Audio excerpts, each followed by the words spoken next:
Pemirsa, pergerakan angkutan truk logistik sukses membukukan peningkatan selama penerapan PPKM darurat. Hal ini didorong oleh kebijakan pihak kepolisian yang mengizinkan angkutan logistik melintas di jalur busway selama pemberlakuan tersebut. Pergerakan angkutan truk logistik sukses menunjukkan peningkatan selama penerapan PPKM darurat. Hal ini didorong oleh kebijakan pihak kepolisian yang mengizinkan angkutan logistik melintas di jalur busway selama masa pemberlakuan tersebut. Namun kondisi ini justru dimanfaatkan oleh oknum pengusaha pengangkut barang yang membawa truk muatan berlebih secara tidak beraturan.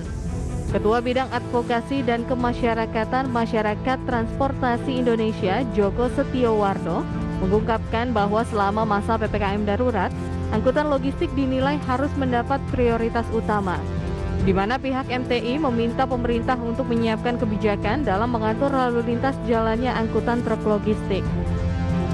Selain itu, para pelanggar angkutan dengan muatan berlebih atau overload juga dapat memberi dampak pada rusaknya infrastruktur jalan, jembatan, serta fasilitas pelabuhan penyeberangan yang dapat menyebabkan penurunan kinerja keselamatan lalu lintas, biaya operasi kendaraan meningkat, dan melambatnya distribusi logistik nasional. Adapun hingga saat ini sekitar 90% lebih pemilik barang di Indonesia berkontrak dengan pengusaha pengangkut barang yang memiliki armada berdimensi lebih, di mana seluruh armada truk dengan muatan lebih tidak memiliki surat resmi uji berkala resmi. Berbagai sumber IDX Channel.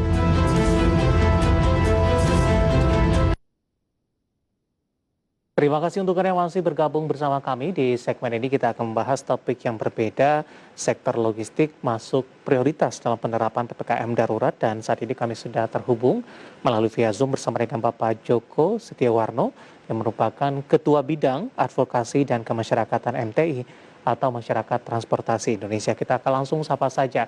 Pak Joko, apa kabar, Pak? Alhamdulillah sehat, Mas David. Terima kasih Pak Joko sudah meluangkan waktu di IDX Channel. Pak Joko, topik kita menarik. Pak Joko, ini terkait juga dengan prioritas sektor logistik dalam PPKM darurat ini. Tadi juga kita sampaikan dari sisi informasi yang sudah dirangkum oleh tim redaksi kami, logistik mengalami peningkatan yang cukup signifikan begitu. Bagaimana Anda melihat diprioritaskannya sektor logistik dalam PPKM darurat ini, Pak? Ya, sebenarnya PPKM darurat ini kan intinya kan mengurangi mobilitas. Namun mobilitas kan mobilitas orang, bukan barang ya. Artinya orang dibatasi, namun barang justru harus ditingkatkan. Apalagi mengingat kita harus meningkatkan ekspor, yang mendapatkan pendapatan yang lebih, ya memang harus jangan dihalangi untuk logistik ini. Namun tentunya logistik yang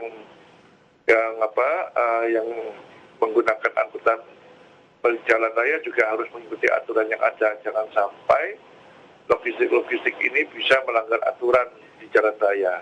Itu yang penting. Jadi jangan ini kesempatan peluang meningkatkan logistik, lantas aturan mengangkut logistik di jalan raya ini terabaikan. Baik. Ini jangan sampai terjadi seperti itu, karena ada hal yang dirugikan sebenarnya.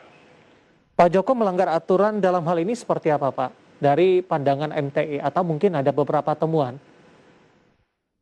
Ya, kita tahu selama ini kan pemerintah itu agak kesulitan, ya, terutama Direktorat Perhubungan Darat ini untuk menanggulangi namanya truk odol. Odol itu over dimension dan over weight ya, jadi overload, jadi kelebihan muatan, juga kelebihan dimensi. Ini menjadi PR pemerintah juga. Dampaknya apa? Kementerian PU 2017 sudah merilis bahwa perawatan jalan mereka itu meningkat menjadi 43 triliun. Mestinya angka seperti itu kan tidak perlu terjadi. Karena daripada merawat jalan yang sudah ada, tentunya kalau muatan lebih ini bisa berkurang, ini kan anggaran perawatan bisa dialihkan untuk membangun atau membangun jaringan-jaringan jalan yang baru, atau ya ketimbang harus memperbaiki jalan yang sudah ada. Nah, ini luar biasa yang sebenarnya kalau nggak salah pada saat hitungannya 26 triliun menjadi hampir 100% lah. Ini tuh prasarana jalan. Belum lagi nanti kecelakaannya dan sebagainya, ini menghambat juga kalau dia kemacetan. Nah, ini nampaknya di masa pandemi ini truk-truk yang muatan lebih ya dengan dimensi lebih itu sangat besar jumlahnya. Beberapa waktu yang lalu kami melihat di salah satu pelabuhan selatan di Jawa itu adalah sumber bangkitan untuk muatan lebih. Di sana boleh dikatakan hampir 100% kendaraannya itu sudah over dimensi. Otomatis kalau over dimensi itu overload. Nah, akhirnya nanti beban jalan menjadi lebih besar lagi. Ini yang terjadi saat ini. Nah, di sisi lain memang kita akui penegakan hukum untuk truk-truk odol ini sangat lemah sekali. Apalagi dalam 1 tahun terakhir ini kami coba diskusi dengan beberapa pengemudi, dapat dikatakan ya penegakan hukum di ruas jalan ini tidak ada sama sekali. Yang ada adalah di fasilitas penimbangan atau jembatan timbang. Iya. Tapi ini pun ditertibkan, mereka menghindari melewati lokasi-lokasi ada jembatan timbang.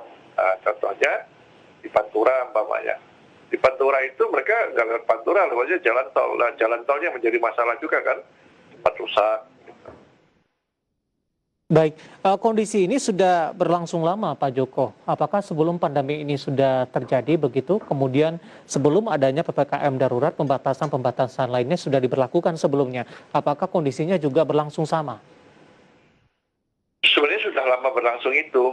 Karena Kementerian Perhubungan, Dirjen Perhubungan Darat itu mentargetkan sebenarnya tahun 2021 ini bebas truk odol lah. Namun karena lebih-lebih tertentu oleh para pengusaha, ya, ini minta targetnya diundurkan. Jadi targetnya ini nanti Januari 2023 itu baru bebas truk odol zero. Namun lihat perkembangannya tinggal 1,5 tahun, saya meragukan. Karena umpamanya truk sawit, pengusaha sawit itu sudah ancang-ancang, mereka minta diperpanjang lagi. Nah, ini kan jadi masalah juga. Dan itu tidak hanya di Jawa, di hampir seluruh jalan-jalan nasional di Indonesia juga cukup rusak menghadapi truk odol ini. Ya memang ada kalau di Kalimantan itu muatan batubara, tapi batubara mereka sudah punya lajur sendiri. Tapi bagaimana dengan di luar Jawa itu truk sawit? Belum lagi kalau dia penyeberangan umpamanya, ya. Menyeberang kemarin kasusnya umpamanya dari Ketapang Gilimanuk. Nah, itu juga banyak truk odolnya. Kemudian Merak, Bakahuni. Belum lagi dari Pulau Jawa, dari pelabuhan Tanjung Mas, Tanjung Perak menuju beberapa kota di Kalimantan itu kalau dia bawa muatan ya truknya odol overdimensi dan mesti berlebihan. Nah, ini yang sebenarnya sudah harus dilakukan sekarang adalah proses pencegahan itu. Jadi jangan terlalu lama dibiarkan. Baik. Tapi sebelum kebijakan itu diberlakukan, Pak Joko, Anda tadi katakan ini sudah diundur beberapa kali. Sudah ada alternatif lain tidak Pak untuk dari odol ini memiliki jalur tersendiri begitu sebagai alternatif sehingga kebijakan ini diberlakukan, ini tidak menghambat juga dari sisi sektor logistik, komoditas dan muaranya nanti juga ke pertumbuhan ekonomi, Pak Joko? Ya, kalau angkutan batubara itu mereka sudah punya jalur sendiri lah, karena beberapa Pemda di Kalimantan tidak mau jalurnya dilewati batubara sehingga mereka punya jalur sendiri. Ya, kemudian di Sumatera Selatan dulu sempat ramai, tapi sekarang mereka sudah punya jalan sendiri untuk batubara. Memang kalau mengandalkan jalan raya semua ini memang cukup berat ya. Secara ideal teorinya itu kalau menggunakan jalan raya itu maksimal dengan panjang 500 km lah. Lebih dari itu menggunakan jalan rel. Nah, di Jawa ini jalan rel itu sebenarnya masih kosong, masih bisa digunakan untuk ngangkut logistik. Nah, masalahnya menggunakan jalan rel di Pulau Jawa khususnya di Indonesia ini cukup mahal. Karena beban tarif untuk jalan raya lebih mahal ketimbang di jalan rel lebih mahal daripada di jalan tol atau jalan raya ya. Nah, ini yang harus direvisi adalah aturan untuk jalan rel sehingga sama tidak jauh berbeda cuma jalan raya. Oke. Pak Joko, kita akan jeda Pak, menarik, nanti kita akan lanjutkan kembali. Kita masih punya satu segmen lagi. Dan pemirsa tetap bersama kami, Marga Review akan segera kembali sesaat lagi.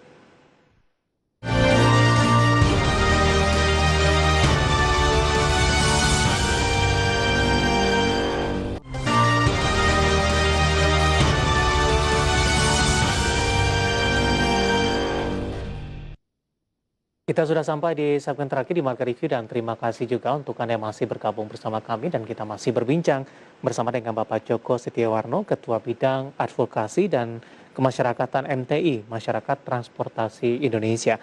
Pak Joko, kita lanjutkan kembali Pak. Tadi sudah kita bahas ini ketika ada pelarangan bagaimana dengan jalur alternatif lainnya begitu. Tadi pun juga Anda sempat singgung untuk rel, ini ada beberapa kendala tertentu biayanya juga relatif lebih mahal sehingga mempengaruhi dari biaya operasional logistik sehingga secara bisnis tentu mencari yang murah Pak Joko. Bagaimana Anda melihat upaya pemerintah dalam hal ini Pak Joko? Ya, alternatif selain jalan raya untuk jarak jauh kita masih punya khusus di Jawa ya, itu ada jalan rel. Di Sumatera juga sama. Sebagian di Sumatera Utara perkebunan dulu menggunakan jalan rel juga, cuma sekarang pindahnya ke jalan raya. Sumatera Selatan mereka batu bara, selain jalan raya, tapi jalan khusus juga menggunakan jalan rel 100% itu yang batu bara diproduksi oleh PT Bukit Asam gitu ya. Nah, di Jawa ini masalahnya adalah kalau menggunakan jalan raya, sama dengan di Sumatera, menggunakan jalan rel maksudnya, itu penggunanya masih dikenakan 10% PPN, ditambah juga nanti ada biaya, ini operator yang membiayai itu track access charge. Jadi penggunaan rel itu disuruh membayar. Nah ini sehingga nanti jatuhnya untuk pembiayaan angkut itu menjadi lebih mahal. Nah mestinya kalau pemerintah ingin mengurangi beban jalan raya, kemudian ingin menaikkan peran kereta api, yang ini kan sudah dibangun double track hampir seluruh Jawa, itu dihilangkan saja PPN 10% itu.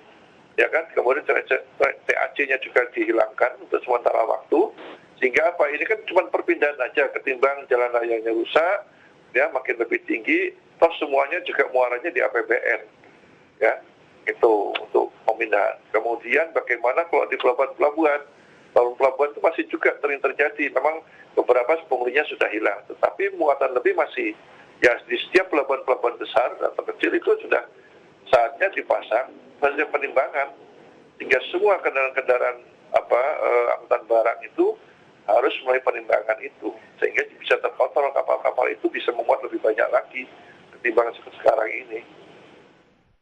Baik, Pak Joko, balik lagi Pak ke sektor logistik di mana overload tadi sudah Anda katakan istilahnya ada odol selama pandemi begitu. Nah, saya cukup tertarik dengan dari sisi penegakan hukum yang Anda katakan tadi tidak ada, bahkan bisa dikatakan tidak ada begitu. Bagaimana Anda melihat upaya pengendalian yang dilakukan oleh pemerintah, terutama dari sisi penegakan hukum, Pak?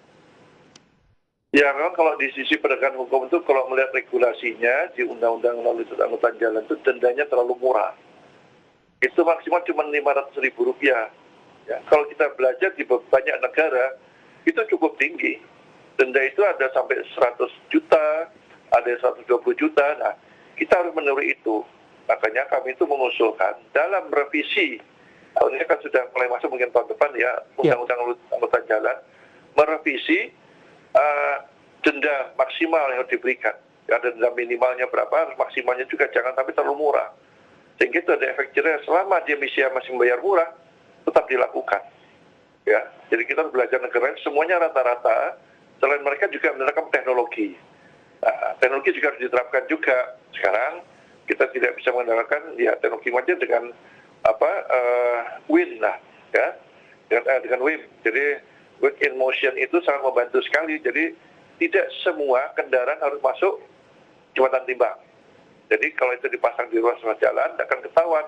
Kalau yang muatannya berat baru dimasukkan, toleransinya masuk nggak? Kalau dia berlebih, dia harus membayar kena denda. Kalau selama tidak, ya sudah, dia tidak perlu wajib masuk. Yang terjadi sekarang ini kan tidak semua kendaraan masuk, akhirnya luasan tidak memenuhi syarat sehingga tidak bisa semua kendaraan itu bisa masuk. Jadi masih banyak kendaraan yang lolos. Nah ini teknologinya harus diperbarui untuk fasilitas penimbangan. Nah sebenarnya kita juga tahu kami juga tahu ada beberapa sudah dipasang juga, tapi ini masa tahap uji coba lah. Belum lagi nanti kalau kepolisian ya dengan etle. Nah, sembari etle ini kan tidak bisa seluruh jaringan jalan, ya secara manual tetap dilakukan penilangan itu. Nah, sembari juga memperbanyak nanti pemasangan etle di beberapa titik. Kalau belum terpasang etle, ya sinergi dengan Dirjen Perhubungan Darat di mana ada penimbangan, bisa kalau yang tidak, ya polisi turut membantu untuk di ruas jalan. Karena kewenangan ruas jalan itu ada di kepolisian, tidak ada di Kementerian Perhubungan. Jadi harus ada sinergi lah dalam hal penindakan hukum dan penggunaan teknologinya sekarang harus diperbaharui. Baik, Pak Joko, waktu kita cukup terbatas, Pak. Terima kasih sudah bergabung bersama kami di Market Review. Semoga kita bahas bisa menjadi referensi bagi pemirsa IDX Channel. Pak Joko, sehat selalu, Pak. Terima kasih, sehat selalu, Mas David. Terima kasih. Ada Bapak Joko Setiawarno, Ketua Bidang Advokasi dan Kemasyarakatan MTI, Masyarakat Transportasi Indonesia. Dan perbincangan tadi sekaligus mengakhiri kebersamaan kita di Market Review kali ini. Dan pemirsa, lindungi keluarga Anda saat penularan COVID makin meningkat dan tetap patuhi protokol kesehatan 3M, memakai masker, menjaga jarak dan jauh kerumunan, mencuci tangan di air yang mengalir. Dan jangan lupa dukung vaksinasi pemerintah demi terjadinya kekebalan kelompok agar pandemi segera berakhir. Dan saya David San Oval, seluruh kerabat kerja bertugas mengucapkan terima kasih. Sampai berjumpa kembali.